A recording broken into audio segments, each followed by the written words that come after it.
Here at GovCon Chronicles, I give you the real deal about government contracting in the day of the life by answering frequently asked questions and sharing stories. All of my views are my own or told directly to me from close friends and associates within the GovCon industry. Please use your own judgment and foresight to determine if anything discussed in this video will work for you. But with that, let's get started. One of the main questions or the most frequently asked questions I get is, what business should I start? That's a very tricky question because you have to be able to service the contract and be within the industry that you are familiar with, or you know someone in the industry in order for you to get started. For example, a lot of people come to me and say, I want to get into the janitorial service, which happens to be an arm within my business. And yeah, by definition, doing janitorial work is easy. However, you have to remember that you are probably going to be servicing on a very large scale and that you have to come correct when you are servicing this contract. So if you win a contract for janitorial for the whole state of Georgia, for example, just remember you have to staff that work. You have to perform that work, and 9 times out of 10, you are not getting paid, at least for 30 days plus, depending. Some agencies are better than others, and that also depends on whether you're going to be federal or local or corporate, and all those are for another video. But just remember that you have to be within an industry that you understand and that you can service in order to service a contract. There's going to be verbiage within the documentation of the contract that you may or may not be familiar with, but you have to understand that that goes into your pricing. So you have to understand your industry. So I cannot determine which industry would be best for you or best for your business or best for whomever you are partnering with. That is something that you all have to decide what you're going to do and if it's something that you want to get into, because doing house cleaning at a lower scale is a lot different than servicing a whole campus of a school. For example, we have a couple of colleges that we service each year before they go back to school, which in Georgia is August. So we have, depending on the size of the contract that you would win, we actually had 3 parts of the campus, which ultimately resulted in us having to hire about 30 staff, so to speak, or subcontractors. And with that, you have to remember there's a lot of moving pieces. There's a lot of pay issues, because if you're going for longer than a week or 2 weeks, most people cannot wait 2 to 3 weeks for their money.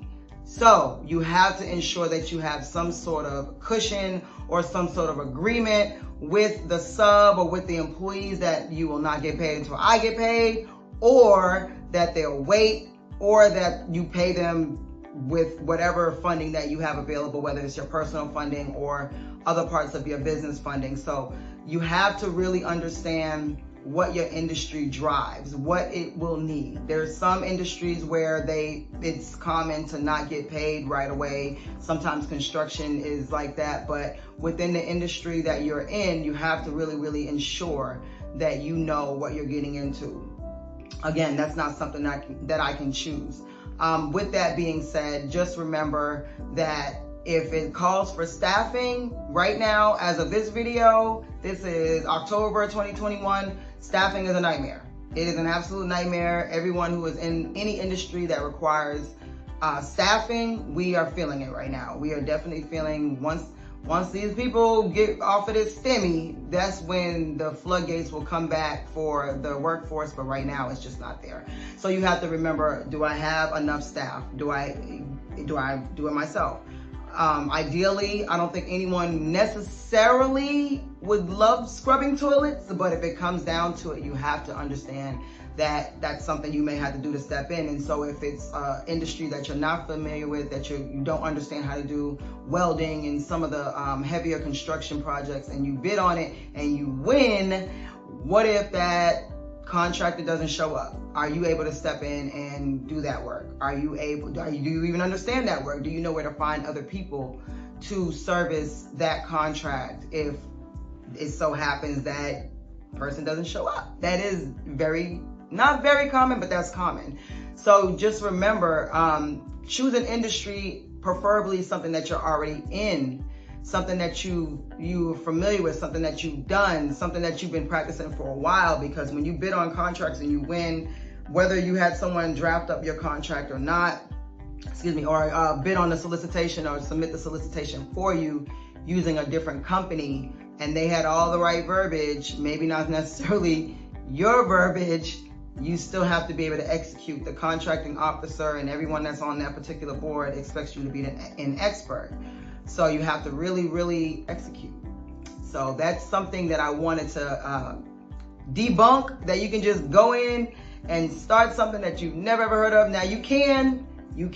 Let me not say that you can't, but understand what you're getting into. Just know that you are going into it really, if you're one of those people who can build the plane on the way down, good for you. This shouldn't be too hard of a transition, as long as you know how to utilize your network the way that you need to use it in order to get to the next phase in this particular contract.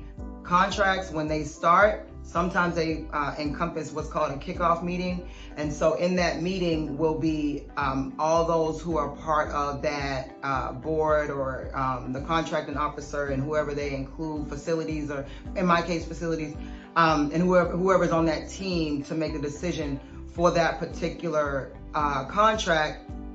They're going to be asking you a lot of questions.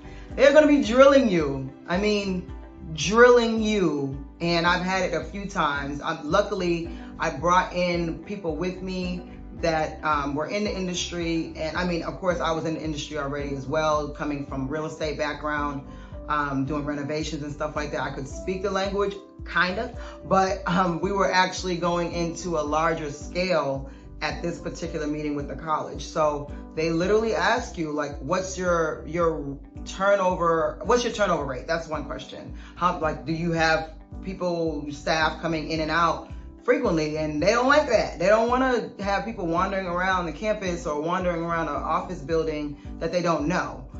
That's a huge thing. That's probably a whole nother topic for another day. But in addition to that, they want to know, what's your rate of performance? How long does it take you to clean a 400 square foot space?